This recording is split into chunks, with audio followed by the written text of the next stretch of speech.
ce soir. Et je salue Olivier Clou, qui est dans la salle quelque part, avec lequel on avait pas mal travaillé à l'époque aussi. Bon, ça ne nous rajeunit pas forcément complètement, mais je crois que c'est bien de remettre tout ça en perspective. Et je crois que votre devise, faire rayonner l'esprit de défense, c'est une devise qui me parle. Elle me parle parce que je vais vous parler d'une question très personnelle, parce que moi je suis issu du service militaire, et j'ai eu le destin singulier d'être celui qui a porté la transition vers l'armée professionnelle, d'abord dans le comité stratégique, j'avais conçu tout le volet ressources humaines de la professionnalisation, et ensuite au cabinet d'Alain Richard, où j'étais chargé de construire cette professionnalisation. On a vu monter doucement, avec beaucoup d'incertitudes, beaucoup d'interrogations. Est-ce que la France était capable de créer un système d'armée professionnelle? C'était un moment extrêmement fort. Hein. Je peux vous dire que de cette période cruciale, notre préoccupation, notre obsession même, je dirais, ça a été de répondre à cette question: comment maintenir un lien entre notre jeunesse et sa défense?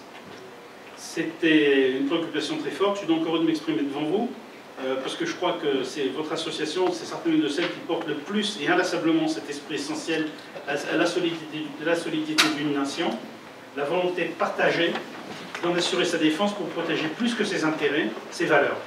Et je reviens à la citation, c'est plus que de la philosophie, c'est de la biologie pour un pays qui veut vivre et survivre et se développer. Alors ce soir, j'aurais pu traiter plusieurs thèmes. J'ai beaucoup réfléchi. Le premier auquel j'ai pensé, c'est la guerre et la continuation de la paix par d'autres moyens. Alors je crois qu'on a déjà dit l'essentiel sur ce thème, donc je crois que ce n'est pas nécessaire que je le développe plus avant. Le deuxième thème auquel j'ai pensé, c'est: la France est-elle encore une grande puissance? Alors là, je me suis dit, dans une journée comme celle-là, on pourrait en sortir soit totalement enthousiaste, soit complètement déprimé. Donc j'ai préféré ne pas prendre ce risque. Le troisième thème auquel j'ai pensé, c'est: doit-on conserver deux composantes pour la dissuasion? Et là, j'ai pensé que c'était un peu risqué pour ma propre survie professionnelle, donc j'ai évité de le traiter. Bon, alors, finalement, je n'ai pas pris de risque, hein. J'ai pris le thème qui est celui que je vis intensément depuis que j'ai pris mes fonctions de président-directeur général de DCI, il y a juste 6 mois, presque jour pour jour. Ce thème, c'est le transfert du savoir-faire de nos armées, est-il un vecteur d'influence pour la France à l'international? Alors vous allez me dire, c'est une curieuse approche. Effectivement, je vous le concède. En effet, pourquoi envisager le transfert du savoir-faire de l'outil qui est l'expression la plus achevée du pouvoir régalien, de ce qu'on a toujours gardé jalousement, car être un peu meilleur que l'adversaire, c'est précieux, c'est coûteux, c'est difficile, et c'est source de doutes et d'éternelles interrogations. Si vous regardez les débats historiques dans notre pays, aussi loin que la mémoire d'homme puisse aller, vous voyez ce que je veux dire. Et puis, autre paradoxe, c'est que dans l'histoire des conquêtes, depuis Jules César, je ne vais pas monter plus loin, mais jusqu'à l'histoire contemporaine, le savoir-faire d'une armée était plutôt un vecteur de domination. Un outil de défense ou d'agression, les deux bien souvent confondus dans un monde sans apaisement. Et puis je me souviens de mes études en droit international quand j'avais appris cet ouvrage tout à fait passionnant, mais en français quand même, d'Hugo Grotius, De Jure Belli ac Pacis, où il décrivait une société internationale à l'état sauvage. Et donc la maîtrise de la force, ça ne se partage pas, ça se conserve, et puis on essaie d'être plus fort que le voisin pour lui taper dessus. Donc, pourquoi se poser cette question du transfert du savoir-faire de nos armées? Ça peut paraître tout à fait paradoxal, effectivement. Bon, on se dit, l'exercice n'est pas si difficile, je ne prendrai pas de risque, et d'ailleurs c'est bien évident, mon propos ne pourra pas concerner la dissuasion. La piste est donc en fait plus simple. Elle découle du statut international, je ne serai pas plus sérieux, du statut international de la France, qui est membre permanent du Conseil de sécurité des Nations Unies avec un droit de veto. Je crois que c'est un bien précieux pour le rôle et la place de notre pays dans le monde. C'est important, mais ça découle aussi de la singularité de notre diplomatie. La France a une place à part. Elle a une place à part dans le monde, et c'est clair, et je crois qu'il faut qu'on en ait la conviction. Hein. Ne soyons pas tristes et pessimistes par rapport à une situation internationale. Moi, je le vois tous les jours dans les pays où je me rends, assez souvent. En 6 mois, j'ai déjà épuisé un premier passeport, donc je bouge beaucoup. Donc, la France a une place à part car elle a une vision du monde, des positions dans le concert des nations qui sont toujours indépendantes des blocs et des courants dominants. Je vais prendre 3-4 exemples très simples. C'est la France qui décide avec François Mitterrand de s'engager dans la première guerre du Golfe parce qu'un pays ami a été envahi. Pas simple à l'époque, on était qu'une armée de conscription, mais on le fait. C'est la France qui refuse de s'engager dans la seconde guerre du Golfe avec le magnifique discours de Dominique de Villepin, parce qu'elle considérait que cette guerre était illégitime, et on a vu le résultat. C'est la France seule qui décide, avec François Hollande, d'arrêter les terroristes djihadistes aux portes de Bamako. Je l'ai vécu en direct. Je peux vous dire très clairement que si le président n'avait pas décidé, dans les heures qui suivaient, en moins de 24 heures, Bamako était envahi. Et je vous laisse imaginer ce qui se serait passé avec des terroristes dans une agglomération aussi importante que Bamako, pour arriver à les extirper par la suite. Donc, il y a eu ce courage de la France à plusieurs moments de son histoire. Bon, c'est cette France qui est donc respectée, reconnue, plus grande par la portée de sa voix et de ses valeurs qui est écoutée. Elle est aimée dans tous les pays amis où je vais, c'est absolument évident, parce qu'elle a souvent su les secourir. J'ai plusieurs exemples en tête qui m'ont été toujours cités, que ce soit au Koweït, que ce soit au Qatar, dans beaucoup de pays. On nous cite toujours des exemples où on est venu au secours de certains pays, sans rien demander au départ, parce que la France avait des valeurs, elle considérait que ces valeurs étaient menacées, et derrière ces valeurs aussi ses intérêts, et elle a toujours su répondre positivement. C'est cette capacité qu'a la France de répondre, avant de se poser des questions d'ordre matériel et technique, de dire « je m'engage ».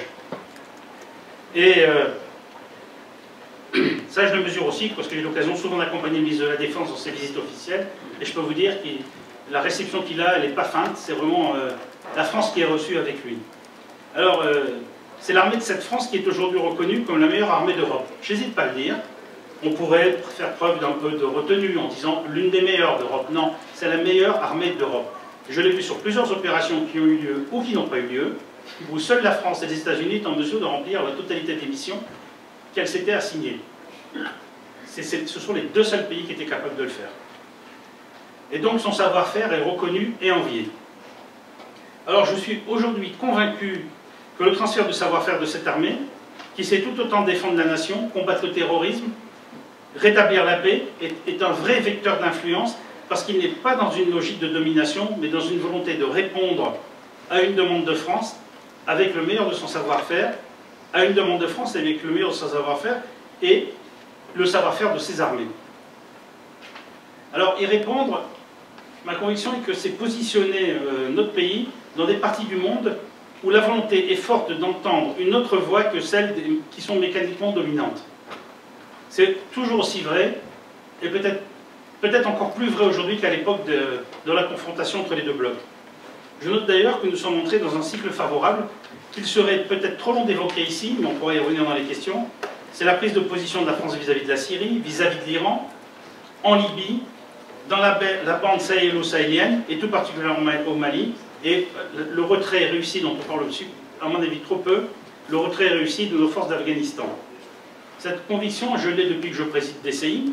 Le ministre de la Défense, Le Drian, l'a bien compris, puisque dans la lettre de mission qu'il m'a adressée lors de ma prise de fonction, il écrit, et je cite, « DCI est, de manière complémentaire à nos industriels de défense, un outil précieux pour notre politique d'exportation et un vecteur dans notre stratégie d'influence. » Le mot est dit.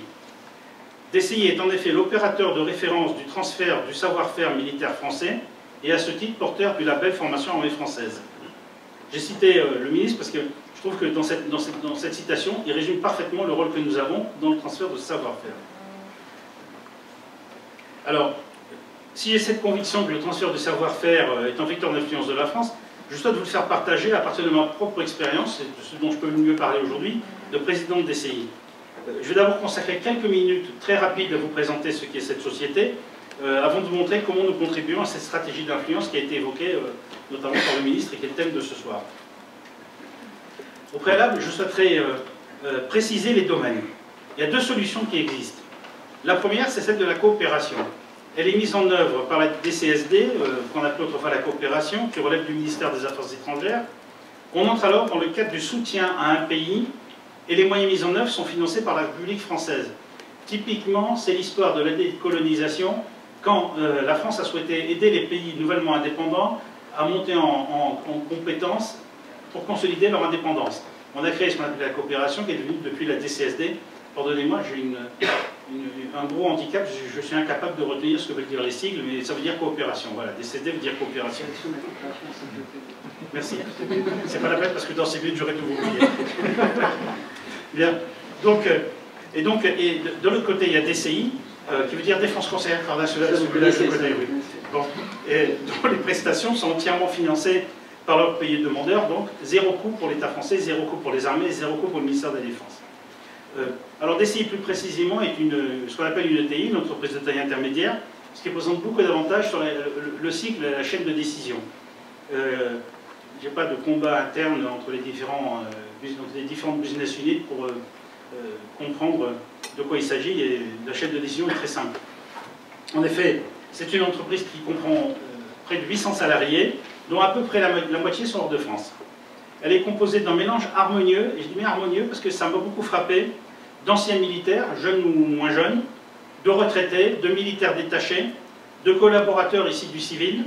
Le tout constitue un curieux mélange dans la caractéristique et la cohésion. C'est très frappant. J'ai des générations qui sont là depuis l'origine. DCI, la naissance de DCI à travers une branche qui s'appelle COFRAS, c'est 1972, le premier contrat MX-30B2 pour l'Arabie Saoudite. Les Saoudiens achètent des chars MX-30B2, ça fait 43 ans, et 44 d'ailleurs, et ils demandent à la France, bon, so what, comment ça marche, comment on fait, former les équipages, l'entretien, le maintien en condition, et des équipes de DCI partent là-bas, et les derniers sont encore dans l'entreprise, et c'est assez amusant de les voir, notamment quand ils ont fait le 40e anniversaire, ils ont fait un film qui présente ça, et imaginez l'Arabie Saoudite avant le premier choc pétrolier. Et donc c'était vraiment des pionniers, il en reste encore dans l'entreprise. Ils ont une forme de mémoire, d'ailleurs j'ai demandé non pas qu'on les garde outre mesure, parce que je pense qu'à un moment donné, ils vont aspirer à une retraite bien méritée, mais ils sont extrêmement attachés à l'entreprise et ils amènent cette note particulière qui est la caractéristique des ressources humaines de DCI. C'est un tout harmonieux avec des caractéristiques que je voudrais développer. D'abord un attachement à nos armées. Cet attachement à nos armées, il est extrêmement fort. Et c'est amusant parce que les civils que j'ai, par exemple, à la direction juridique, à la direction financière, à la direction des systèmes d'information, ce sont généralement des jeunes qu'on a recrutés en sortie d'école, ils sont aussi attachés aux armées que nos anciens militaires. Et donc, il y a vraiment un corpus de valeurs partagées. C'est l'attachement aux armées. Heureusement, je ne recrute que des anciens militaires qui aiment bien les armées dont ils viennent. Ça me paraît particulièrement nécessaire, notamment pour transférer le savoir-faire. Donc ça c'est le premier point, c'est cet attachement aux armées. Le deuxième, c'est un goût pour l'ouverture sur le monde et un goût des autres. On ne va pas à l'étranger faire du transfert de savoir-faire si on n'aime pas les gens. C'est peut-être lié au premier point, cette cohésion fait que ce sont des personnes qui aiment bien les autres. Ils le font très naturellement. Alors j'en parle d'autant plus librement, dans 3 ans ou 4 ans, je ne pourrais pas dire ça parce qu'on dira, bon, il va dire que c'est grâce à lui.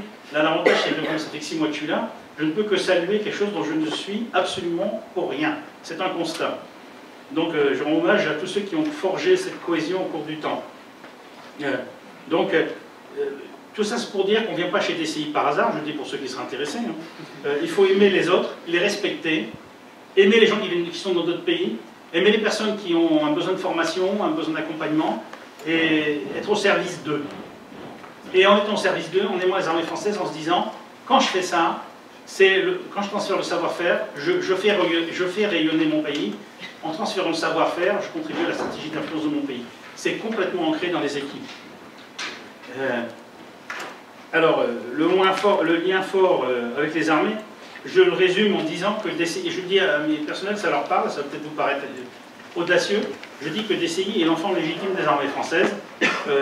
Après, il y a la biologie, la génétique, on continue dans les sciences diverses. Voilà. DCI d'ailleurs, l'organisation de DCI renvoie à ça. DCI est organisée en branches, entre guillemets, parce que ce n'est pas des branches au sens anglo-saxon, ce sont des départements, mais on appelle ça des branches, qui sont le juste miroir de chacune des armées. Il y en a une qui s'appelle COFRAS pour l'armée de terre et la gendarmerie, et un peu le service de santé, mais ça je pourrais y revenir dans les questions, on va développer, parce que je crois que c'est un vecteur d'influence très important. NAFCO pour la marine.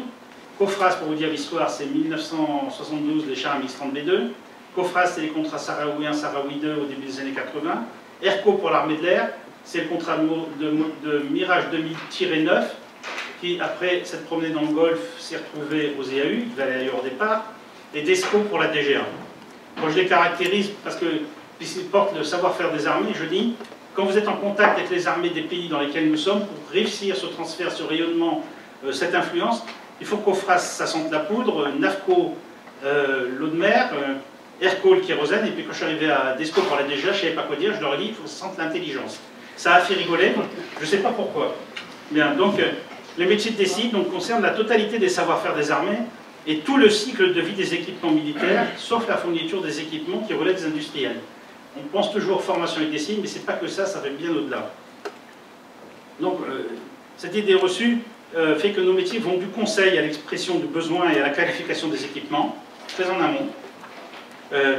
Ça, c'est quand un pays souhaite acquérir des équipements, souvent il nous sollicite pour l'aider à la conception de ce dont il a besoin, la manière dont ça pourrait se faire, c'est une demande d'accompagnement. Ça, c'est plutôt DESCO qui fait ça.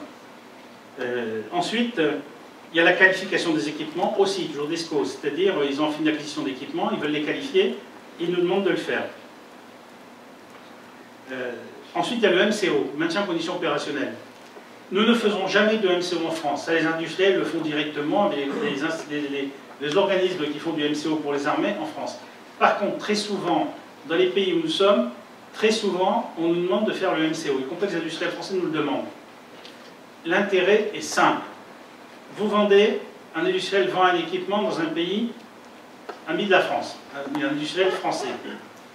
Si l'équipement ne fonctionne pas bien, parce que le MCO est mal fait, l'entretien n'est pas de bonne qualité, ça ne sera jamais de la faute du pays. Ce sera toujours la faute de l'équipement, et donc la faute de la France qui aura vendu un équipement qui ne fonctionne pas bien.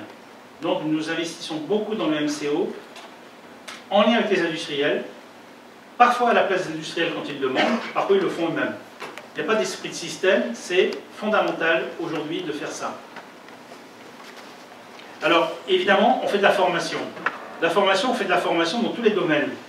La seule formation que nous ne faisons pas, c'est la formation technique d'équipement sur un équipement donné d'un industriel. Ça, évidemment, c'est lui qui le connaît mieux, c'est lui qui va faire la formation. Mais toutes les autres formations, c'est nous qui les faisons, que ce soit les formations académiques, les formations initiales et les formations opérationnelles. Type de formation opérationnelle que nous faisons, pour vous dire jusqu'où on va, en Malaisie, on forme les équipages de l'équivalent de l'ALAT en Malaisie au vol tactique de nuit avec instrument de vision nocturne. C'est pas simplement décoller et se poser, ça va très loin. Encore une fois, vous mesurez l'impact que ça a dans le transfert de savoir-faire des armées françaises quand on amène un pays à arriver à ce niveau de compétence. Les formations, c'est plusieurs centaines de types de formations dans tous les domaines. De la formation de plongeurs des mineurs, à la formation de forces spéciales montagne, en passant à la formation technique sur des équipements, la sécurité aérienne, enfin tous les domaines possibles, de toute la totalité des savoir-faire des armées françaises, nous les transférons aux pays amis. Alors, je reviendrai sur la formation académique, parce que je crois que c'est assez intéressant en termes d'influence. Nos implantations, ça ne vous étonnera pas, elles sont liées à l'histoire de nos exportations d'équipements, bien sûr, et d'ailleurs, les relations que nous avons avec tous nos industriels sont excellentes. Nous ne sommes pas dans un esprit de système, nous sommes dans des trucs de coopération pour faire gagner l'équipe France Export. Donc, on est dans tous les pays où on a exporté des équipements et aussi dans des pays avec lesquels la France a des liens politico-stratégiques importants. Les deux expliquant que nous avons des antennes, par exemple, en Arabie Saoudite, au Qatar, aux Émirats Arabes Unis, au Koweït, à Singapour et en Malaisie. Mais nous avons travaillé avec plus de 100 pays, depuis 40 ans, plus de 100 pays. Alors certains de façon ponctuelle, plus ou moins importante. Il y a des perspectives de développement actuellement extrêmement importantes vers l'Asie, vers l'Amérique latine, un peu vers l'Afrique. Pourquoi vers l'Afrique? Parce que traditionnellement l'Afrique c'était plutôt la coopération qui intervenait. Mais je crois qu'il faudrait faire attention de ne pas avoir une approche post-coloniale en observant l'Afrique. C'est un continent qui grandit, c'est un continent qui a un taux de croissance important, c'est un continent dans lequel il y a des classes moyennes qui montent en puissance et qui apparaissent. Il y a vraiment un avenir pour l'Afrique, notamment avec l'apparition de ces classes moyennes, et nous sommes sollicités maintenant par plusieurs pays d'Afrique. Alors, il y a un vrai sens de l'engagement au profit des pays où nous sommes. Je vous donne un exemple précis. DCI est la seule entreprise occidentale qui n'a pas quitté le Koweït pendant l'invasion irakienne en 1990. Ils s'en souviennent aujourd'hui encore. Encore une fois, stratégie d'influence à travers nous. Les Français sont restés. Ils ne nous ont pas abandonnés. Et en plus, on n'a même pas eu de pertes, donc ça valait le coup. Bien. Enfin, des pertes, on en a eu ailleurs. On en a eu lors de l'attentat de Karachi. Peu de monde le sait, mais parmi les morts de l'attentat de Karachi, il y a plusieurs salariés de DCI. Enfin, DCI est clairement identifié comme un bras armé de notre défense, ça c'est certain. Lorsqu'on a appuyé demandé dans le domaine des moyens militaires, soit entre ministres de la Défense. Ça arrive, déplacement de ministres, ministre qui vient en France, ministre français qui va dans le pays, il y a une demande. Soit entre chefs d'état-major, il y a une diplomatie militaire, les chefs d'état-major se déplacent, ils prennent des contacts, il y a des échanges, ils sont sollicités. Je prendrai un exemple, pour la rénovation des patrouilleurs dans un pays, demande du pays de ministre, de gouvernement à gouvernement, c'est nous qui le faisons. C'est un exemple parmi d'autres. Quand il s'agit de former des cadets dans nos écoles d'officiers, la réponse est, bien évidemment, on va vous prendre vos cadets, mais ça passe par nous, c'est nous qui le faisons. Je vous expliquerai comment. Également, quand il s'agit de former des spécialistes militaires dans telle ou telle demande. On est toujours en relais pour porter ce savoir-faire et donner de la satisfaction par rapport à ce qui se passe en France vis-à-vis de ces pays. Toujours la stratégie d'influence à travers ce rôle que nous jouons auprès de ces pays. Aussi, lorsqu'il s'agit d'expérimenter un équipement ou de créer une Air Academy, Air pour armée de l'air. On en a créé une au Qatar il n'y a pas longtemps. Faire fonctionner une base de sous-marins. On le fait en Malaisie, sur l'île de Bornéo, c'est un peu visualisé, c'est intéressant. Ça change de Toulon. Dans tous ces cas, sauf s'il s'agit de coopération gratuite, il confie à DCI, que ce soit les gouvernements, les ministres, les chefs d'état-major, il confie dans ces cas-là à DCI le soin de réaliser la prestation. Pourquoi? Parce qu'il y a un double avantage pour eux. Le premier, c'est de ne pas distraire des moyens et des militaires des fonctions opérationnelles essentielles. Et le deuxième, c'est que les moyens sont coûteux et comptés en termes de coûts budgétaires, donc c'est neutre budgétairement pour eux. Lorsqu'on nous demande un pilote de Rafale pour aider une formation de pilote de chasse ou de pilote de Mirage 2000, évidemment, je n'ai pas dans mes effectifs en permanence des pilotes de chasse, ce genre de quoi, difficilement les occuper parce que je n'ai pas encore les moyens d'acheter 800 salariés et d'acheter des avions de chasse. Mais par contre, là, c'est l'armée de l'air qui les met en détachement chez nous. C'est une position statutaire qui fait qu'ils deviennent pendant le détachement salariés de DCI. Je rembourse intégralement la totalité des coûts à l'armée de l'air. La totalité, c'est-à-dire le coût complet, c'est-à-dire la solde, la cotisation sociale, les charges patronales, la retraite, enfin tout, on paye tout, on rembourse tout, donc c'est un coût zéro pour l'armée de l'air. L'armée de l'air, ça lui permet d'exercer une forme d'influence à travers nous dans les pays où on met ces personnes, et en retour, elle n'a que les bénéfices et aucun des coûts. Donc voilà, j'ai pris l'exemple d'un pilote de chasse parce que ça fait partie des éléments plus complexes à gérer, hein, au point de vue coût, et au point de vue disponibilité.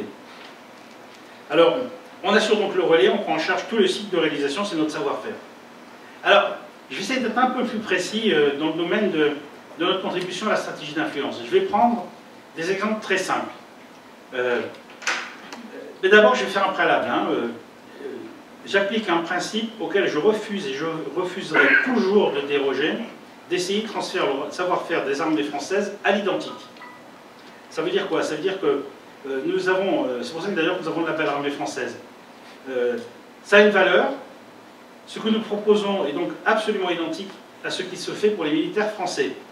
Il n'y a pas de régime, contrairement à d'autres pays.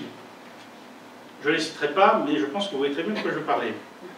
Il n'y a pas de régime. Un régime qui serait celui pour les Français, et un autre régime qui serait celui pour les étrangers. On appellerait ça pareil, formation de telle grande université militaire, de telle école de formation. Moi j'ai plus loin, parce que je vais donner des exemples précis. Où il y a quand même une petite entourloupe dans certains pays. Ils sont peinturlurés en formation telle qu'ils devraient être, ou en training ou autre telle qu'ils devraient être, mais en fait ils ne le sont pas. Nous, on refuse de faire ça. Les pays où nous sommes présents, ils sont extrêmement attentifs et ils le savent. Alors, seul aménagement possible, je suis désolé, c'est que pour certaines formations, nous effectuons des cours en anglais. Pourquoi? Parce que dans certains domaines techniques, c'est difficile de faire autrement. Le meilleur exemple, c'est dans le domaine aéronautique, on comprendra. D'ailleurs, nos propres personnels pilotes, notamment navigants d'aéronautique, ils ont aussi des formations en anglais, c'est la norme, c'est comme ça. Et notamment pour l'interopérabilité dans le cadre OTAN. Et donc, on fait aussi des formations, des cours en anglais. Ensuite, on applique, et ça va avec le premier, un autre principe, on ne fait pas de low cost. Le choix de DCI, c'est le choix de l'excellence de la formation française, donc des standards de qualité, du sur-mesure sur ce qui est demandé, mais en fonction de ce qui est demandé, ce qu'on fait est conforme à ce qui se fait en France. Refus total du low cost. Ça ne veut pas dire que nous sommes chers, ça veut simplement dire que nous ne bradons pas nos prestations comme le font certains pays qui baissent la qualité. Je prends un exemple, je vous ai cité tout à l'heure l'Air Academy au Qatar. On a créé cette école à la demande du Qatar Et on les forme pour l'instant, les pilotes d'hélicoptères, les officiers pilotes d'hélicoptères de l'armée du Qatar. Première promotion, 100% de réussite, grande fierté, grande cérémonie présidée par l'émir du Qatar et énorme remerciement à la France. Low cost, on aurait fait, comme font certains, on prend la totalité de la promotion, on sort 10% de brevetés, 10% de redoublants, et le reste on dit qu'ils ne sont pas bons. Nous, on investit pour réussir. Alors non seulement ils sont tous brevetés, mais en plus, on a un partenariat avec l'université d'Aix-Marseille, et ils sortent avec un bachelor. C'est déjà tout à fait intéressant, je parle pour les officiers qui sont dans la salle, ça leur fait gagner 1 an d'ancienneté sur leurs camarades qui n'ont pas fait la même formation. Donc, ils garderont un bon souvenir. Donc, pour ce qui est donc de notre rôle dans la stratégie d'influence, au travers de savoir-faire, je vais vous le présenter à partir de quelques exemples. En premier lieu, la formation des cadets, ou si vous préférez, des élèves officiers. On dit cadets parce que c'est le terme qui est utilisé dans ces pays. C'est de mon point de vue le plus puissant levier d'influence possible. C'est celui qui se voit le moins à court terme, et c'est celui qui est le plus puissant, le plus durable, le plus important, le plus imprégnant qu'on puisse avoir pour la France. Les volumes sont peu connus, mais ils représentent plus d'1 millier d'officiers qu'on a formés à Saint-Cyr, à l'école navale ou à l'école de l'air. Plus d'1 millier. Le modèle de formation a évolué au cours du temps. Pour se perfectionner aussi, je vais vous le décrire actuellement à travers l'exemple de l'école navale, tel que ça se passe à l'école navale.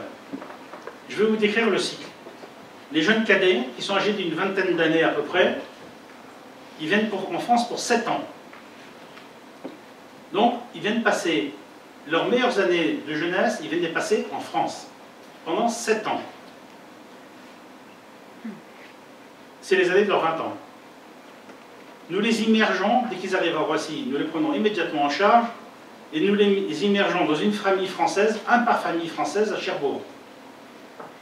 Ils y restent 2 ans. Et là, on les prend dans notre centre de formation académique à Cherbourg, donc on les forme en français, en maths, en physique, on les met à niveau. Mais le plus important, c'est l'immersion pendant 2 ans dans une famille française. Pour avoir fait, quand j'étais jeune, des stages en Angleterre pour apprendre l'anglais, les quelques jours de vacances passés à faire ça m'ont surtout appris que on peut faire plein d'autres choses qu'apprendre l'anglais dans ces séjours. Donc pendant 2 ans, c'est très efficace, ils sont immergés, un par famille. On leur apprend le français, mais aussi la culture française, la vie dans une famille française. Ensuite, après ces 2 ans de formation de base en français, maths et physique pour les remettre à niveau, parce qu'ils n'ont pas le système des classes préparatoires, donc il faut qu'on les prépare avant pour qu'ils arrivent au bon niveau pour les écoles d'officiers. On les remet pendant 2 ans dans un IUT ou une université en Bretagne. De nouveau 2 ans. Et après ces 4 ans, on les met à l'école navale complètement mélangée avec la promotion d'élèves officiers français de l'école navale, où ils font le cycle de formation complet. Après, il y a la remise des diplômes. Remise des diplômes, on fait venir les 2 familles. La famille du pays d'origine et la famille de Cherbourg. Ils ont donc 2 familles le jour de la remise des diplômes. Et ça a beaucoup d'effets, puisque beaucoup d'entre eux me le disent, quand ils reviennent en France lors de voyages soit touristiques, soit professionnels, chaque fois qu'ils peuvent, ils vont rendre visite à la famille à Cherbourg. C'est des familles qu'on a sélectionnées. Finalement, tout le monde s'y retrouve. Les familles sont heureuses de faire ça, elles le font, elles reviennent, elles font ça pendant des années, elles sont habituées, elles connaissent les canons. Les choses auxquelles il faut faire attention avec ces jeunes qui viennent des pays, ils ne connaissent rien de la France quand ils arrivent, généralement ils ne parlent même pas un mot de français. Ils repartent bilingues. Ils repartent francophiles, ils repartent francophones. La dernière fois, on était allé voir les bateaux que je suis en train de rénover au Koweït avec Kader Arif.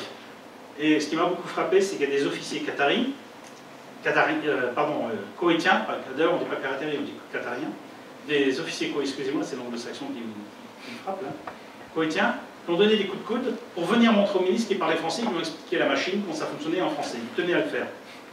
Donc, la moitié des officiers de marine du Koweït ont été formés par nous dans ce cadre. L'autre grand pays où on en a formé énormément, c'est l'Arabie Saoudite. Donc, je crois qu'il n'y a pas mieux comme stratégie d'influence que ça. Pourquoi? Les premiers qu'on a formés, notamment en Arabie Saoudite, aujourd'hui, sont généraux de brigade pour une bonne partie d'entre eux, et c'est la future élite, ils représentent la future élite de ces armées. J'en ai parlé pour l'école navale, c'est valable à Saint-Cyr, ça recommence à l'école de l'air pour la formation de pilotes, On vient de recevoir une promotion de 30 élèves koweïtiens à l'école de l'air. Vous voyez, il y a une forte demande. Et donc, quand ils ont vécu leurs meilleures années en France, qu'ils sont fiers par les Français, qu'ils aiment la France, on a rempli notre rôle dans la stratégie d'influence à travers le transfert de savoir-faire. En plus, nous appliquons des méthodes qui sont bien les méthodes françaises. Je suis désolé de le dire, mais on a une triple ambition, l'intégration, la même formation et la culture d'accompagnement.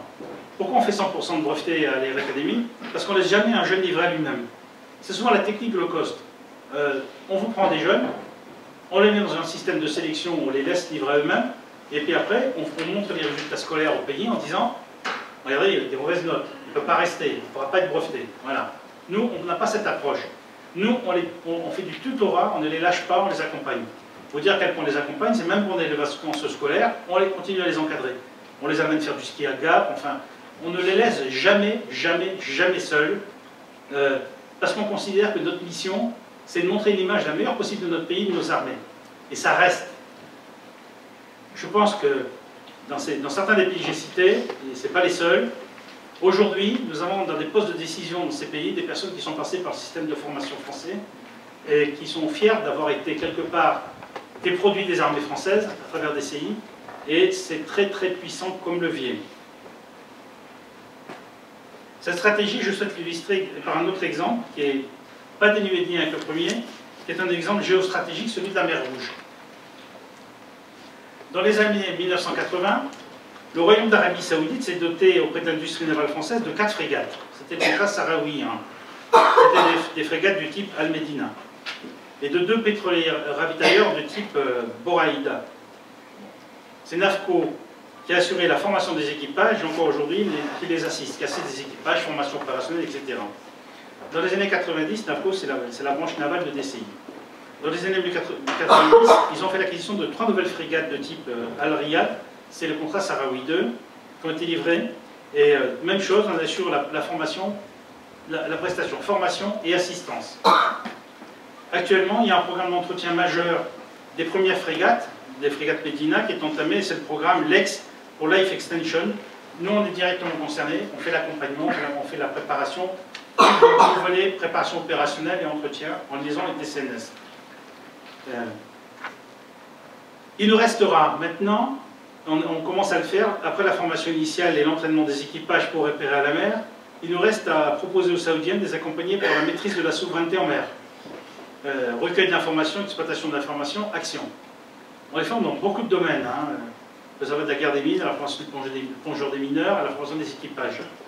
L'ensemble de ces implications de DCI va conférer, je le dis, ça va peut-être vous faire sourire, à la mer Rouge, où il y a en plus la base de frégates d'origine française à Jeddah, c'est la même base, tout ce qui est français est à Jeddah, un caractère français. La mer Rouge va avoir un caractère français, qui sera bénéfique à notre pays. C'est une évolution progressive, fruit de la création de liens de confiance au cours du temps. Sans abuser, je suis tenté de dire que comme la mer Rouge a été marée Britannica dans les siècles passés, elle va devenir demain marée Gallica. Voilà. Donc, c'était l'exemple géostratégique. D'ailleurs, considérant les routes maritimes de ressources dans l'océan Indien, on voit que cette influence s'exerce aussi sur le Golfe arabique. DCI est très présent au Koweït, très présent, je vous l'ai dit, au Qatar, aux Émirats arabes unis, sur le détroit de Malacca. On est présent en Malaisie pour la formation opérationnelle et l'entraînement des équipages de sous-marins Scorpion, je l'ai évoqué tout à l'heure, et des pilotes d'hélicoptères. En l'espèce, le rôle de DCI dans le transfert du savoir-faire des armées françaises, et donc celui de nos industriels qui exportent le soutien de nos industriels qui exportent leurs équipements, celui de nos choix stratégiques avec l'installation de la base française à Abu Dhabi, où j'interviens également, mais ça c'est pour des histoires de logement, constitue une combinaison efficace pour asseoir l'influence de notre pays dans une zone hautement stratégique pour nos approvisionnements. Donc voilà, je pense que c'est des exemples concrets, vous montrent un peu en quoi le transfert de savoir-faire des armées françaises, dont nous sommes un des vecteurs, pas le seul, mais en tout cas moi je parle de ce que je connais, sont démonstratifs. Aussi, au terme de cet exposé, je souhaiterais faire ressortir sous forme d'items, peut-être pour nos débats, quelques idées forces. La France est avec la défense est avec la diplomatie un levier fort pour un pays. Les actions communes dans le domaine de la défense affermissent tout particulièrement les liens entre les nations, dans le sens positif cette fois, contrairement à ce que je disais au début sur le temps passé. La place de la France comme membre permanent du Conseil de sécurité donne un sens particulier à nos actions de défense. Le transfert de savoir-faire militaire est une marque forte de confiance de la part de la France qui partage ainsi ses concepts, sa doctrine et son excellence, et qui bénéficie en retour d'une place privilégiée dans les politiques d'acquisition de ces pays et dans les alliances. Et par ses nombreux engagements et ses nombreuses réussites, l'armée française s'est construite une réputation d'excellence internationale. Je pense que beaucoup d'entre vous le mesurent, peut-être pas tous, mais c'est un effet extraordinaire de respect vis-à-vis de nos armées, tout ce qui s'est passé ces dernières années. Et avoir accès à ce savoir-faire est tout à la fois une reconnaissance et une garantie de qualité recherchée pour beaucoup de pays. Et si ce transfert est durable, l'influence sera de plus en plus notable. Le penser à la française va imprégner progressivement les bénéficiaires, créant une communauté de pensée, voire d'action. Et enfin, l'approche capacitaire, qui est le cadre dans lequel moi j'interviens de plus en plus, constitue un avantage opérationnel évident pour les forces amies, c'est plus que la seule délivrance d'un équipement. Et le transfert de savoir-faire permet aussi d'accompagner les forces des pays amis tout au long des cycles de vie de leur matériel, ce qui est propice à l'installation de relations durables de confiance et de fidélité. Alors, je vous remercie, mais avant de vous passer la parole, je vous invite tous à venir visiter notre stand à Eurosatory dès la semaine prochaine. Il y a plein d'invitations ici. Vous y serez les bienvenus. Maintenant que vous connaissez notre proximité avec les armées françaises, soyez vraiment les bienvenus et je vais sans plus attendre me livrer à vos questions. Merci.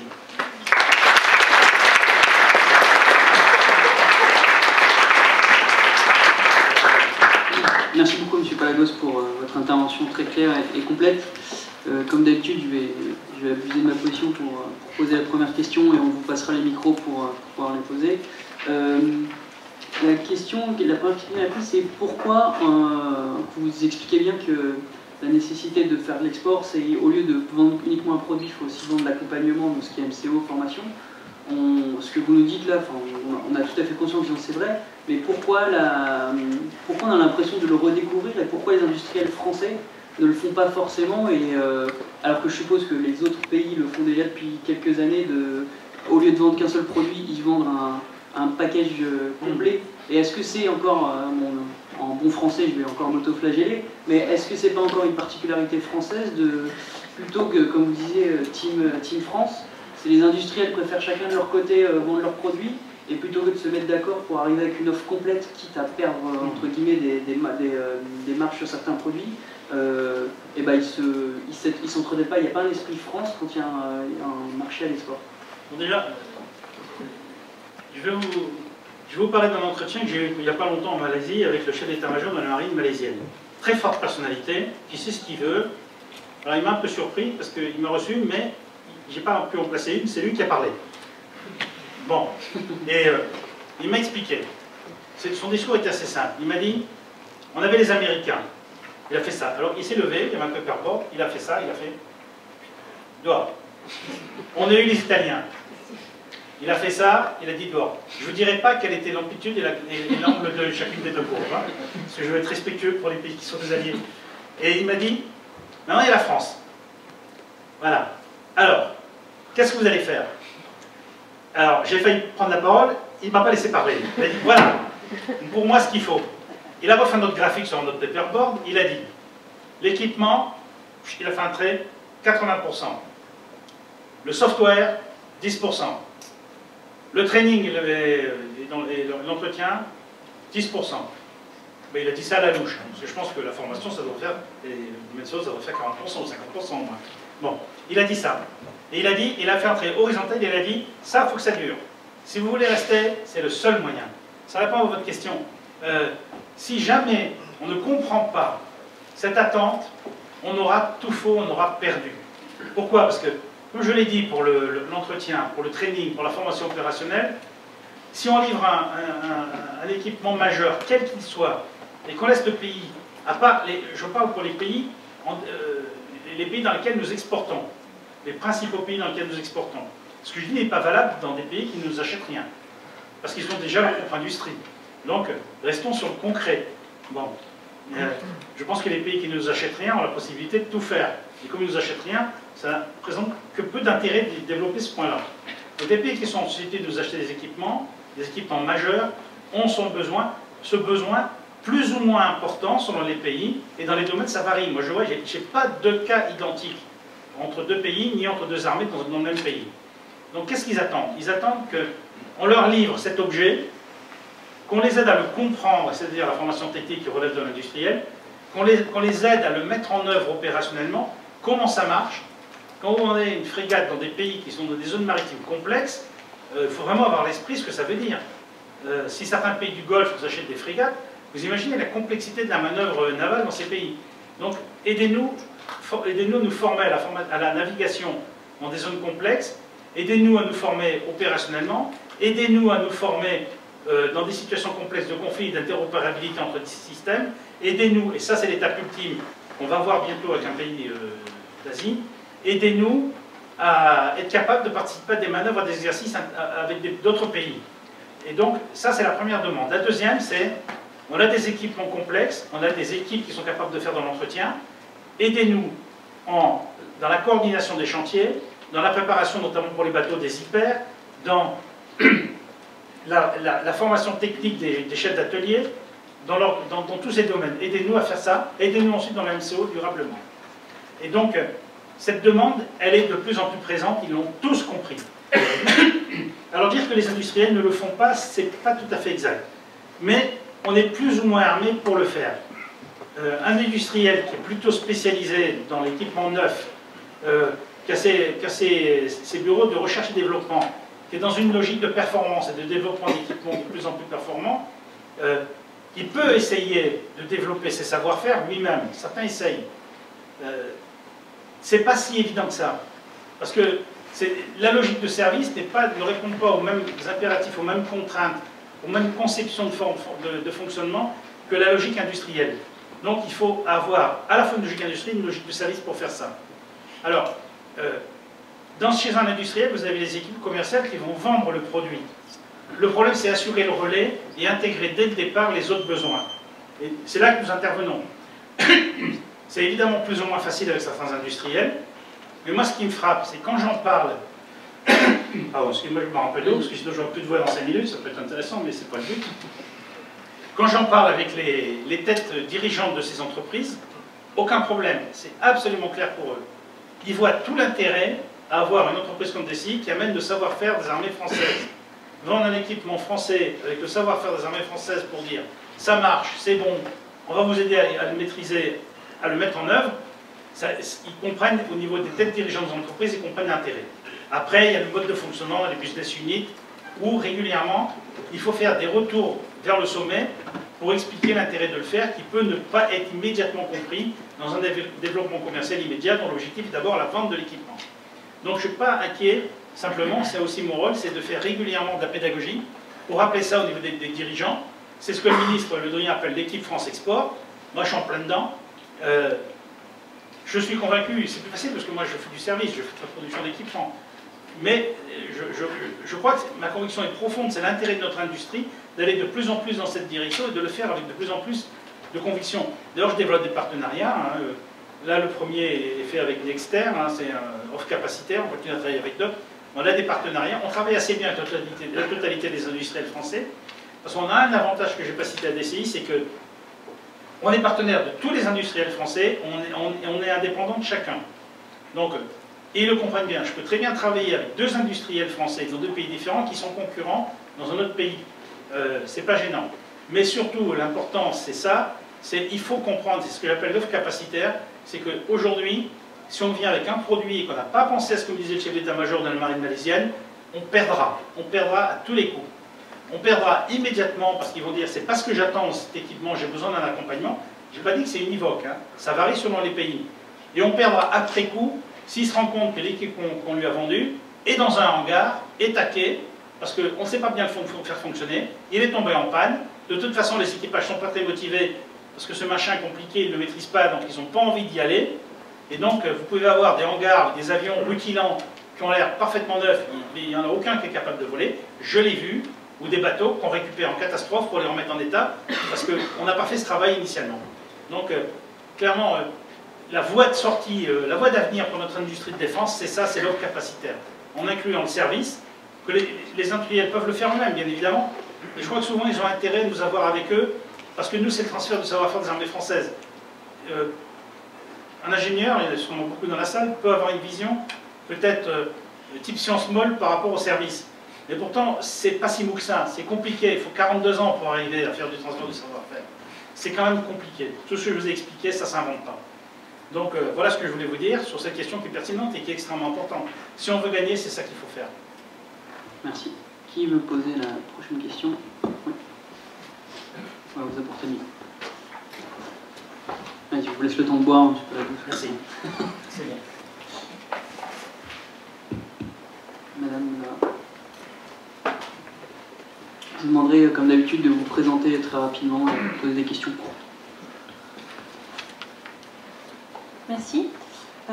Alice Janel, étudiante en géopolitique. Merci, monsieur Palagos, pour cette conférence très intéressante, une des plus intéressantes pour moi cette année.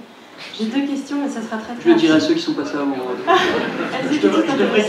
Je vais dire immédiatement que votre question est excellente. J'étais tout intéressée. J'ai deux questions pour vous, ça sera très rapide. La première, c'est...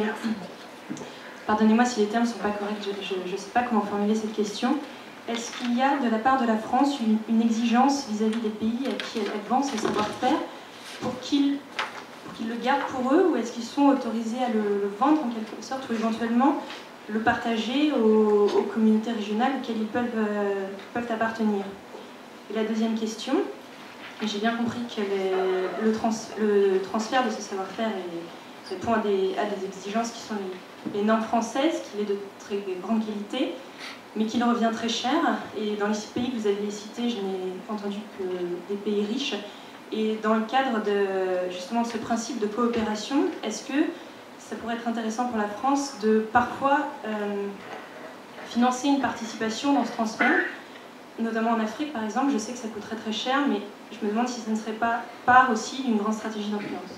Merci. Oui, merci. Bon, sur la première question, c'est vrai, c'est une très bonne question, parce qu'en fait, il y a quand même quelques règles. Quand on est sollicité par un pays, quel qu'il soit, pour un transfert de savoir-faire, quel qu'il soit, on passe devant ce qu'on appelle la SIEMG. La SIEMG, je suis incapable encore pour les cycles, désolé, c'est le contrôle des exportations de matériel de guerre. La SIEMG, ça relève du Premier ministre, elle est située au secrétaire général de la Défense nationale, et dans chaque cas, même nous, pour nos formations, on prépare un dossier pays, un dossier sur ce qu'on va transférer, sur la manière dont ça va se passer, pendant combien de temps, et ce dossier fait l'objet d'un examen.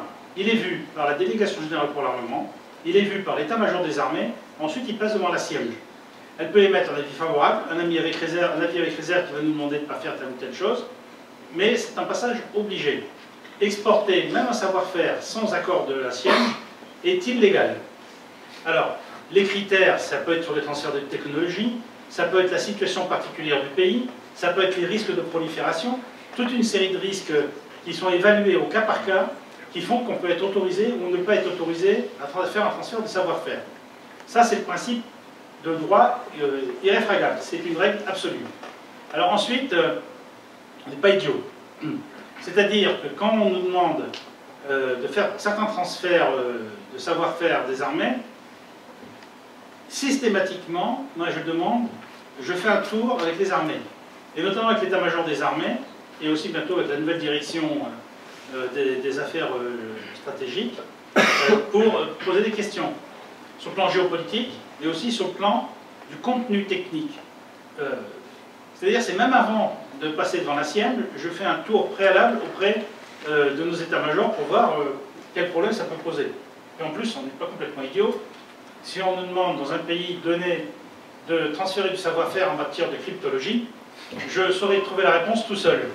Donc, je n'ai pas besoin de faire tout le circuit. Donc, on ne fait pas preuve d'imprudence, et il y a quand même des règles auxquelles nous nous plions qui sont absolument nécessaires. Alors évidemment, parfois c'est compliqué d'expliquer un contenu de formation, mais on le fait. On a mis au point un protocole avec l'état-major des armées pour bien définir le contenu, parce qu'autant sur un équipement de données techniques, c'est parfois plutôt assez facile de dire, hein, un avion de chasse qui a telle puissance, qui a telle portée, bon voilà, telle autonomie, tel type d'arme, on arrive à le visualiser assez facilement. Une formation, ça demande un travail de conceptualisation pour mieux comprendre de quoi il s'agit.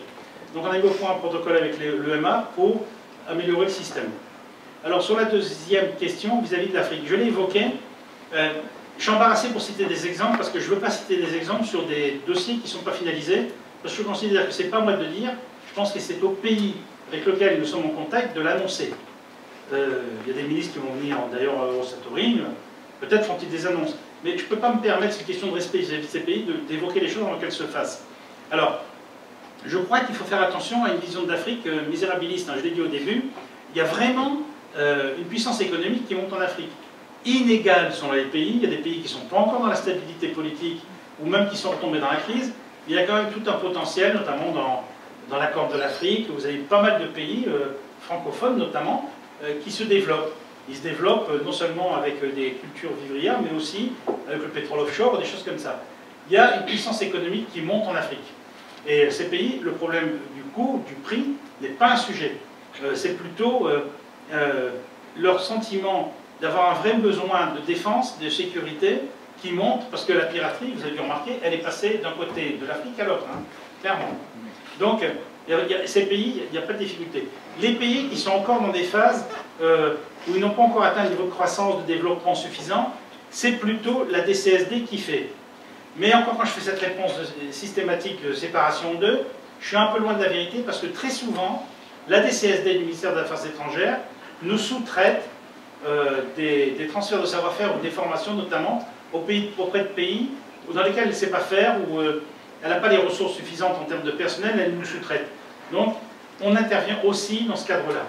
Mais clairement, les pays qui sont loin du développement, il y en a encore malheureusement, c'est plutôt du rôle de la coopération. Parce que je ne peux pas être dans le transfert de savoir-faire en ne faisant pas de low cost, en transférant de la qualité et demander aux armées d'assurer une partie du coût. C'est pas possible aujourd'hui. Moi, clairement, j'ai renoué des liens très forts avec chacune des armées, parce que je leur ai dit deux choses. La première, je ne serai jamais dans une logique de pillage de ressources. C'est-à-dire qu'il y a évidemment des spécialistes dans les armées qui rêvent de venir chez nous. Pourquoi? Parce que nous, on leur propose de faire 100% de leur activité toute la journée dans leur cœur de métier. Dans une ville militaire, une journée n'est pas toujours faite à 100% de cœur de métier. Donc, il y a une qualité, ils sont très heureux quand ils viennent chez nous, parce qu'ils font que leur cœur de métier dans des contextes extrêmement opérationnels, très vivifiants, très agréables. Donc je ne pique pas les ressources. Et deuxième chose, je m'engage à ne pas faire porter de coûts aux armées. D'ailleurs, j'investis pour les armées. Par exemple, j'ai une école d'artillerie à Draguignan qui est insérée dans l'école de Draguignan, où je forme des artilleurs sur canon César notamment.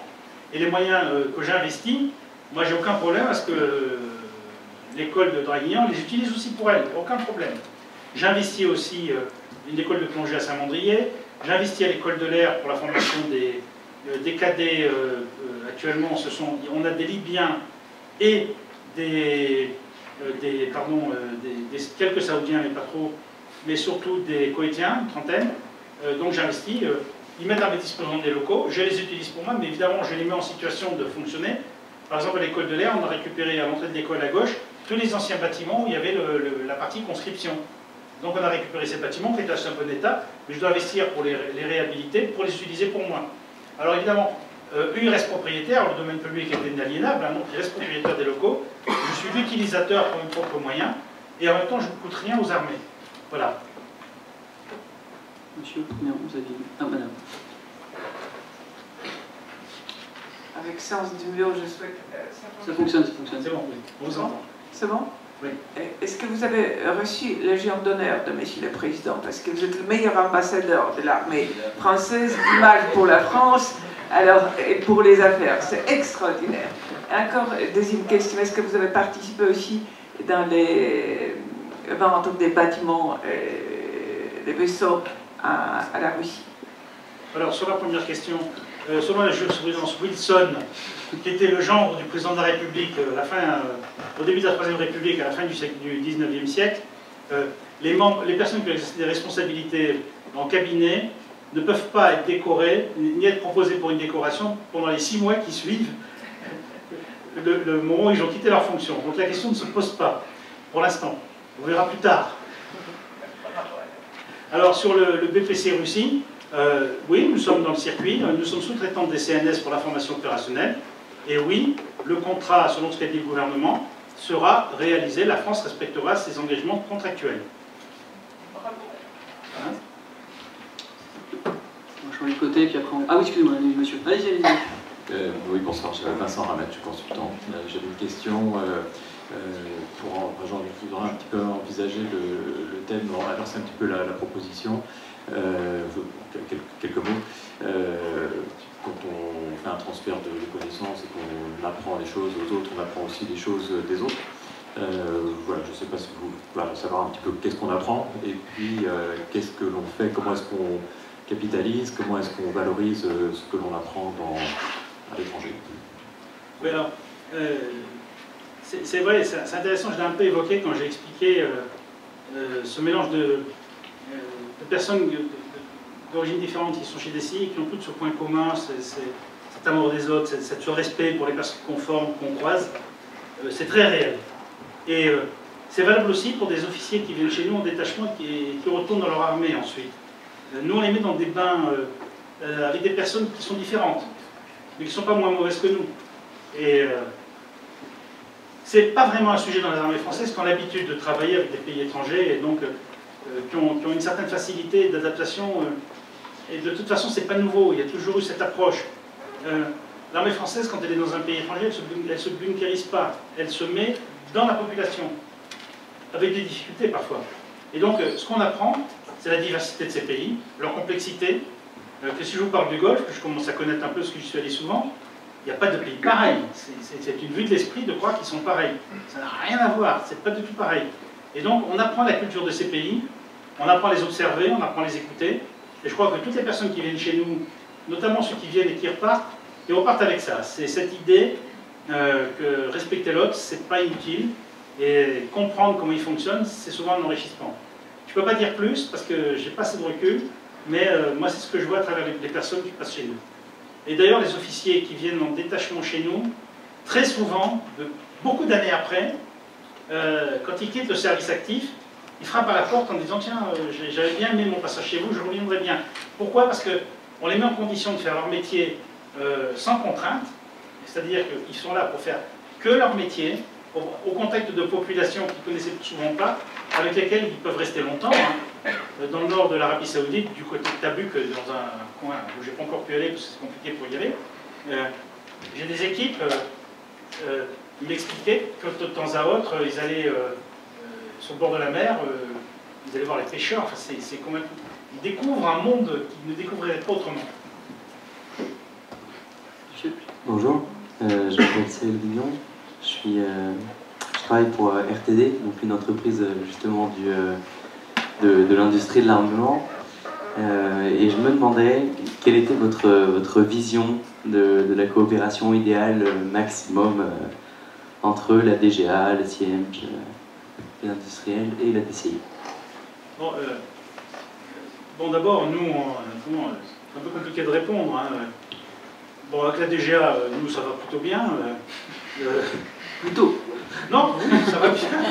Mais on n'est pas la chose la plus importante pour la DGA, parce que la DGA, c'est d'abord l'équipement. Donc, on a des bonnes relations à travers DESCO, mais sur une partie simplement. Nous, la partie DGA, c'est contrôle programme, centre d'essai, c'est tous ces aspects. Conseil en management de programme. Donc, c'est une partie de l'activité de la DGA. Les relations sont bonnes avec la DGA, parce que la DGA est représentée au conseil d'administration de DCI par deux représentants. Un représentant de la direction internationale de la DGA et un représentant de la direction de la stratégie. Vous voyez, elle n'est pas représentée à travers les directions techniques de la DGA. Elle est représentée plutôt par les directions de fonds d'exportation et les directions qui font de la stratégie. Alors, moi, de ce point de vue, les relations sont excellentes avec la DGA, mais je ne peux pas répondre pour ce que pourrait être le point de vue d'un industriel. J'ai pas de pertinence pour répondre à cette partie-là. Je vais juste de rajouter que le stand de RTD de la défense sera Eurosatori aussi. Un petit stand de voilà, un petit stand de 6000 m².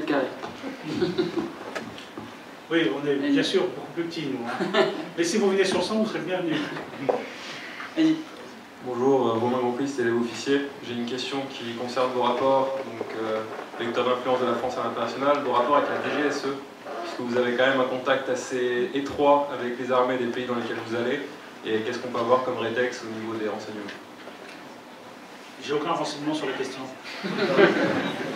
Non, c'est un sujet qui est sensible, auquel je ne souhaite pas répondre. Emmanuel. Bonjour, Lucie Lancelot, je fais un doctorat sur la politique d'exportation d'armement.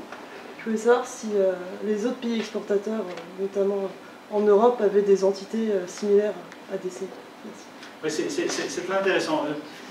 L'exemple le plus achevé, c'est l'exemple britannique. Pourquoi? Mais c'est venu pas par l'export, c'est venu autrement. Les Britanniques ont externalisé ou ont transféré en partenariat public-privé des pans considérables des fonctions qui étaient exercées préalablement par les armées. Que ce soit dans le domaine de la formation, du recrutement, de la reconversion, de l'alimentation, de l'habillement, et même une partie autour de l'opérationnel. Ce qui fait qu'ils ont des sociétés qui sont considérablement plus importantes que les nôtres. Mais la grande différence, c'est la logique qu'on applique. Puisque vous posez la question, c'est des sociétés qui sont extrêmement importantes, mais elles ne sont pas dans la même logique que nous. Nous, on est dans une logique de transfert de savoir-faire avec la meilleure qualité possible de nos armées. Nous, c'est l'image de nos armées qu'on porte. On est très liés à nos propres armées. Donc, on n'a pas la même approche.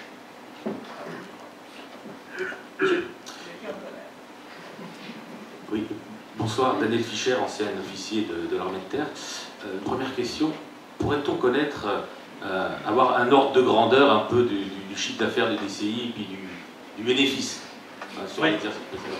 Et deuxième question, concernant le contrat d'achat par l'armée libanaise de 3 milliards de dollars d'armes françaises, je pense que DCI est impliqué. Est-ce que vous avez le monopole et dans quel domaine vous allez vous impliquer? Alors, sur la deuxième question, je n'ai pas d'informations. Sur la première question, le chiffre d'affaires de DCI est de 240 millions d'euros. Le résultat net, après impôt et tout, est un peu inférieur à 20 millions. Les 20 millions remontent à l'État pour moitié, puisque l'État détient 49% du capital, et un peu plus en fait, parce que l'État est aussi actionnaire des trois autres actionnaires de DCI, qui sont sauf EMA à 30%, dans lequel l'État est également présent, sauf RESA, qui a 10% du capital de DCI, dans lequel l'État, sauf RESA, non, il n'est pas présent directement, et Eurotradia 10%. Donc en fait, le résultat remonte pour moitié à l'État. Vous réduisez le déficit de l'État. Oui. Bien modestement, pour l'instant. Une autre question? Au milieu.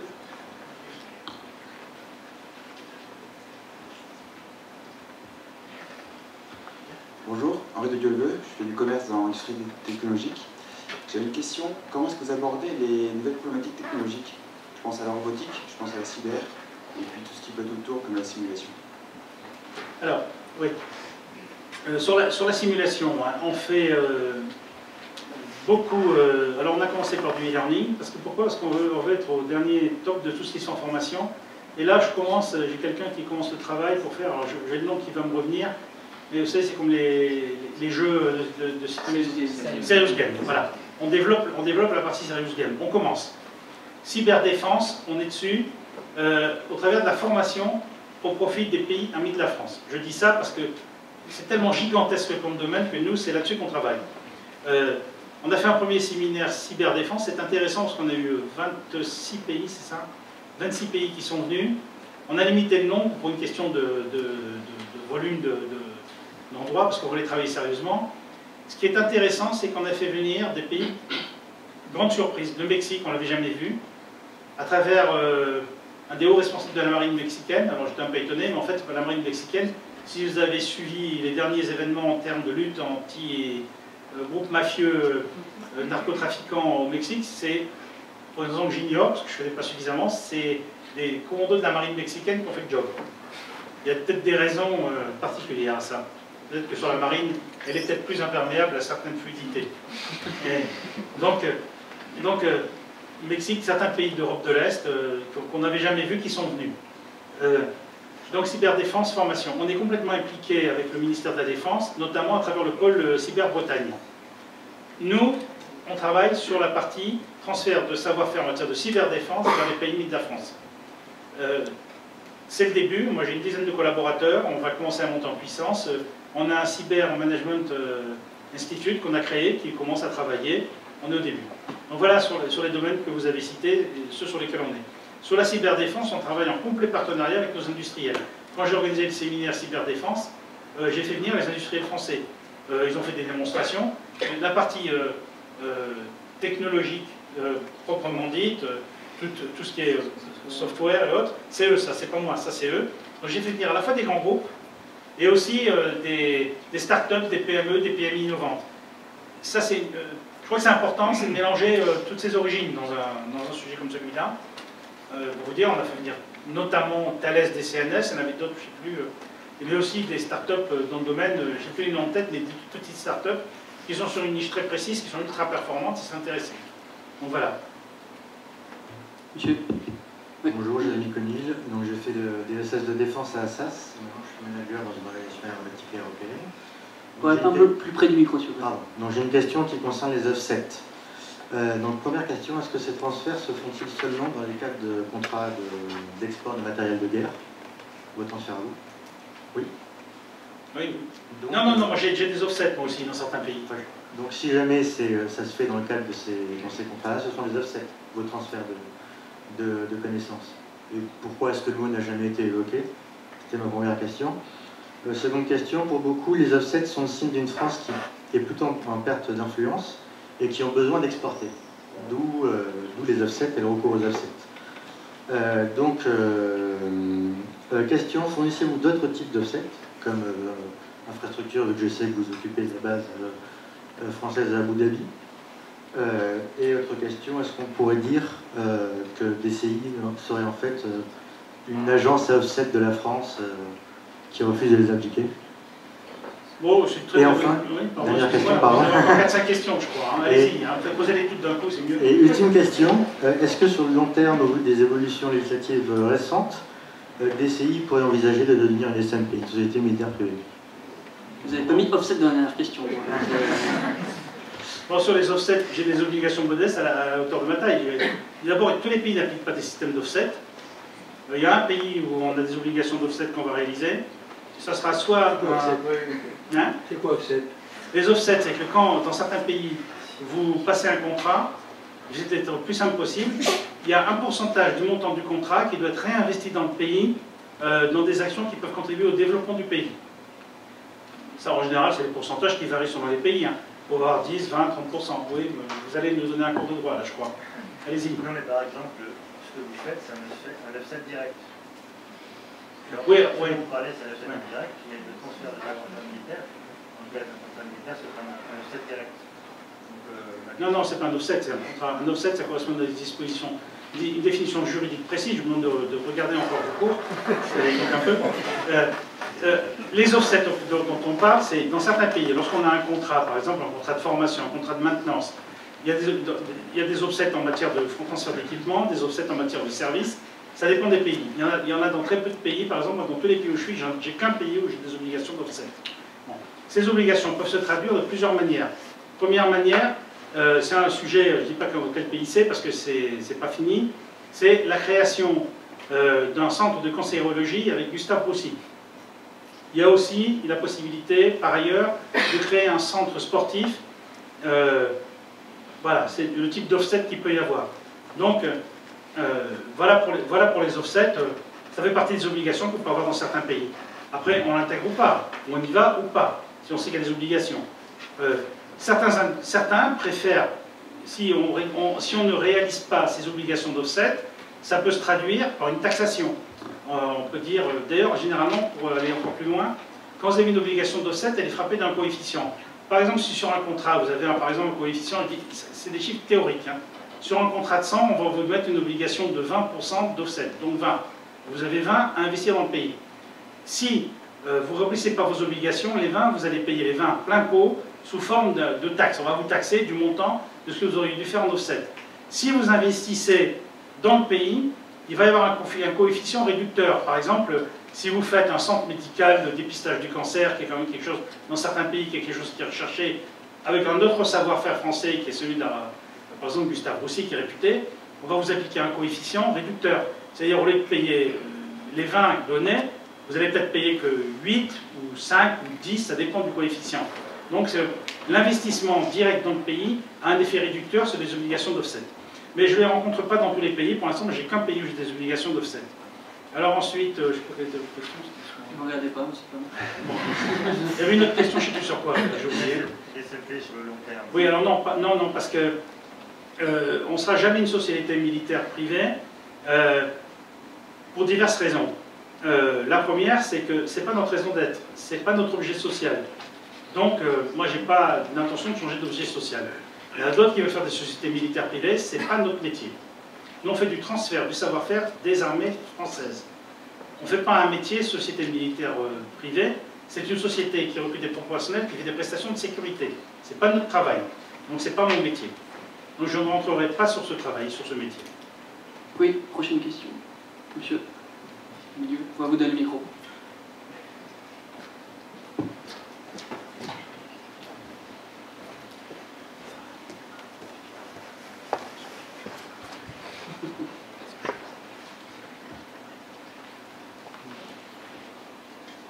Gilles Pernet, retraité, mais je m'intéresse encore aux affaires internationales.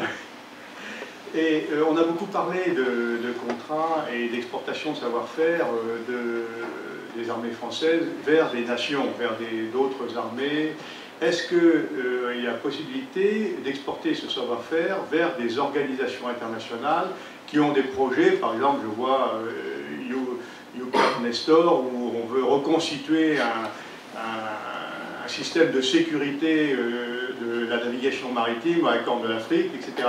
Alors, est-ce qu'il est possible de travailler à cette exportation de savoir-faire des armées françaises vers des organisations internationales? Pernet toujours aussi bien renseigné, c'est bien.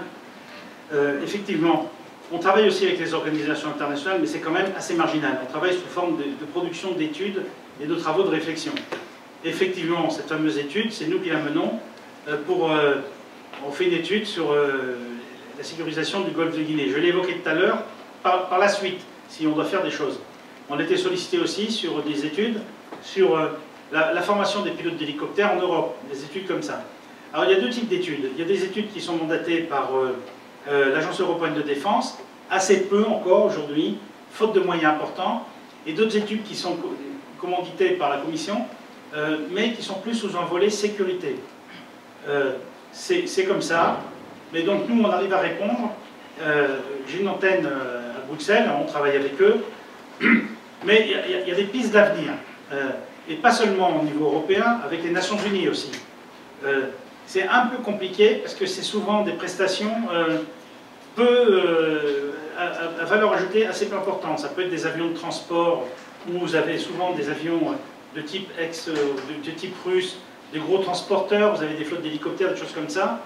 Nous, on regarde ça de près parce que ça peut être une perspective pour la suite aussi en domaine complémentaire qui sera toujours quand même assez marginal par rapport au reste, sauf quand il s'agit de problèmes de sécurité et de défense, comme par exemple l'étude sur la sécurité dans le golfe de Guinée, que nous menons, c'est nous qui la menons, à la demande de l'Union européenne. Mais c'est très très marginal par rapport au reste, mais c'est quand même des études qui nous permettent quand même à la fois de comprendre mieux les problématiques qui se présentent devant nous, et un peu aussi, indirectement, mais notre travail on le fait en toute honnêteté, de contribuer à une forme d'influence si on montre que la France est capable de faire des choses performantes dans ce domaine. Une autre question? Une dans l'amphi, l'autre tout au fond. Toujours dans l'amphi. Merci, passez le micro.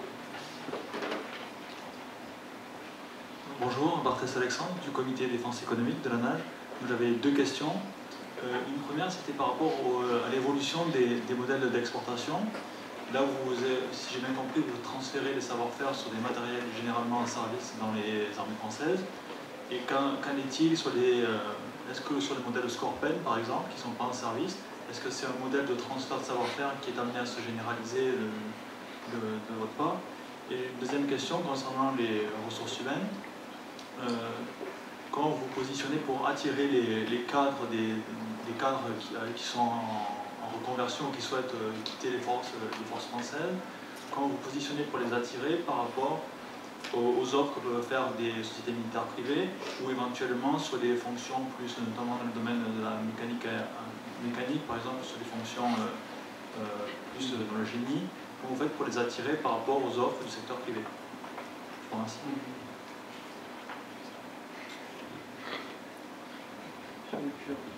Bon, je vais répondre à la deuxième, vous me rappellerez la première après. Excusez-moi, j'étais en train de me dire que j'allais boire encore, et puis je n'ai pas écouté. Bon, sur la deuxième question, évidemment, avec 800, dont 400 en Hors-de-France, et un turnover d'à peu près entre 250 et 300 par an, on n'est quand même pas à la hauteur de la problématique complète de la reconversion. Néanmoins, moi j'ai des équipes qui sont en lien, la DRH qui sont en lien avec chacune des directions de personnel, et aussi avec Défense Mobilité, aussi avec la MIRVOG, où nous on fait tout le temps des propositions. Alors le circuit est le suivant, il est intéressant pour des militaires qui quittent mais qui veulent quand même rester dans leur cœur de métier. Parce que ce qu'on recrute, c'est plutôt des personnes qui peuvent faire du transfert de savoir-faire, donc des personnes qui ont un savoir-faire et qui ont une compétence transférable. Ça va des mécaniciens Leclerc qu'on met aux ERU en ce moment, mécaniciens Charles-Mix Leclerc, Leclerc, des mécaniciens hélicoptères, des plongeurs des mineurs, enfin, il y a plein de spécialités avec un savoir-faire important. Oui, après c'est le Scorpion, oui, ça y est. Voilà. Et donc, ces personnes, nous, on leur donne un complément de formation. Il y a deux choses. La première, au niveau de la sélection. On les fait passer dans un circuit de sélection qui est assez draconien. Pourquoi? Parce qu'il faut d'abord qu'on s'assure que la personne qui a quitté l'institution, qui a quitté son armée, comme il va être un ambassadeur de cette armée, est-ce qu'il est encore, est-ce qu'il est en lien positif avec cette armée? Deuxième chose, on va mesurer la capacité d'adaptation à des milieux différents. Ça, c'est est-ce que la personne est capable de sortir du cadre, est-ce qu'elle est capable de s'adapter à un autre mode de vie, à un autre mode de fonctionnement. Donc il y a des tests qu'on fait, en toute honnêteté, c'est des tests qu'on font toutes les personnes, et à travers des profils, et sans porter de jugement de valeur, quelqu'un peut avoir fait une carrière exceptionnelle comme officier ou comme sous-officier dans son armée d'origine, mais ne pas avoir cette capacité pour faire autre chose dans un autre cadre. Donc ça n'enlève rien à ses qualités humaines, à ses qualités d'officier ou de sous-officier, mais il ne va pas s'adapter. Donc il est mieux pour lui comme pour nous qu'ils ne viennent pas. Donc il y a ça. Donc type de sélection très rigoureux, mais vraie reconversion dans le cœur de métier du militaire qui nous rejoint. Et en général, ils se retrouvent bien. Moi j'ai une anecdote, c'est toujours rigolo. On est allé voir mes mécaniciens qui font l'entretien des gazelles et des pumas au Koweït. Alors, l'avantage, c'est que vous savez, dans les armées, vous avez premier échelon, vous avez l'échelon NTI1, NTI2, NTI3, NTI4. Là-bas, ils font tout. Donc, au point de vue professionnel, c'est extrêmement intéressant. C'est très valorisant. Et j'étais avec M. Kader Arif, et puis bon, il les voit. Il y avait un mécanicien plié en 4 dans un puma. Il faisait, j'ai fait la photo d'ailleurs, 52 degrés à l'extérieur. Le hangar en tôle, c'était à l'ombre, mais il n'était pas climatisé. Donc il devait faire 51,5, je pense. Et Kader Arif, normalement, qui est un homme très humain, s'approche et lui dit ça va, c'est pas trop difficile? Non, non, non, ça va, c'est le boulot, ça va. Il était plié en 4. Et il lui dit, ah bon, mais il fait pas trop chaud? Il le regarde et lui dit, mais c'est le Koweït, hein, bon. Et puis il continue à réparer. Donc en fait, il n'était pas dans la complainte qu'on aurait pu attendre. Donc le ministre a rigolé, il a dit, bon, ça va, j'insiste pas. Donc vraiment, c'est ça, c'est aimer le métier, savoir s'adapter. Bon, voilà pour la question, mais évidemment, on ne résume pas à nous seuls la problématique de la reconversion, bien sûr. Hein. La deuxième question sur les savoir-faire qui sont sur des équipements qui ne sont pas dans les armées. Le Scorpion est un bon exemple, parce que le Scorpion, c'est exporté par des CNS, c'est un excellent sous-marin. Le problème, c'est que dans la Marine nationale, il n'y a plus que des sous-marins, il n'y a que des sous-marins nucléaires, sous-marins nucléaires d'attaque, sous-marins nucléaires lanceurs d'engins. Évidemment, c'est une technologie qu'on n'exporte pas. C'est ce que je disais tout à l'heure pour la dissuasion, le nucléaire, on n'exporte pas. Donc, on exporte des Scorpions. Le problème, c'est que dans la Marine nationale française aujourd'hui, des marins qui ont servi sur sous-marins diesel électrique, il y a, à tout seigneur tout honneur, l'amiral Rogel, chef d'état-major de la marine, plus quelques officiers, peut-être quelques majors, mais plus beaucoup. Donc en fait, qu'est-ce qui se passe? La compétence Scorpion, elle est chez nous, elle est à DCI. on recrute des officiers mariniers, généralement, hein, quelques officiers de marine spécialistes sous-mariniers. Ils viennent chez nous, et par transfert de savoir-faire de génération en génération, on les forme au diesel électrique. Et donc, après, ce sont ceux-là même qui sont à Kota Kinabalu, sur l'île de Bornéo, où j'ai ma base de sous-marins assez exotique, avec les sous-marins Scorpen de Malaisie. On travaille avec l'Inde, on travaille avec le Brésil. Voilà. Donc, ça ne nous gêne pas de faire du transfert de savoir-faire des armées françaises, parce qu'on ne fait pas la formation technique, on fait la formation opérationnelle. Alors, évidemment, il y a des différences dans l'emploi opérationnel d'un sous-marin nucléaire d'attaque et un sous-marin diesel électrique comme le Scorpion, mais quand même, dans la manœuvre tactique, il y a quand même pas mal de points communs. Donc, en fait, on fait un transfert de savoir-faire par un SAS intermédiaire qui est celui de la formation à un équipement qui n'est pas en service dans les armées françaises, mais dans la manœuvre sous-marine de la Marine nationale, il n'y a pas une grande différence entre les deux, si ce n'est que les SNA ont une meilleure autonomie, c'est la différence. Mais dans les phases de combat auxquelles on les prépare, dans les phases de navigation auxquelles on les prépare, les choses sont les mêmes. Merci. On va prendre la dernière question dans le fond. Oui, bonjour, Tony Fortin, chercheur à l'Observatoire des armements. J'avais juste une question. Est-ce que vous exportez aussi le savoir-faire de l'armée française en matière de maintien de l'ordre? Voilà. On fait des formations de garde nationale. Alors, est-ce que on peut dire que c'est du maintien de l'ordre? Je ne suis pas sûr, parce que le concept est un peu différent selon les pays. Hein. Généralement, dans les pays où nous sommes, il y a une logique de plusieurs sortes d'armées. Vous avez la garde nationale, vous avez la garde royale, vous avez plusieurs sortes de forces armées. Mais donc, nous, on fait les formations, mais on ne fait pas les formations en maintien de l'ordre proprement dit directement. Ça, c'est la gendarmerie nationale qui le fait. Elle peut s'adresser à nous dans certains cas pour transférer des savoir-faire. Mais à ce moment-là, nous travaillons avec la gendarmerie nationale qui nous sollicite pour faire l'interface pour des formations, par exemple à Saint-Astier ou autre. Merci beaucoup, M. Palagos, pour votre intervention.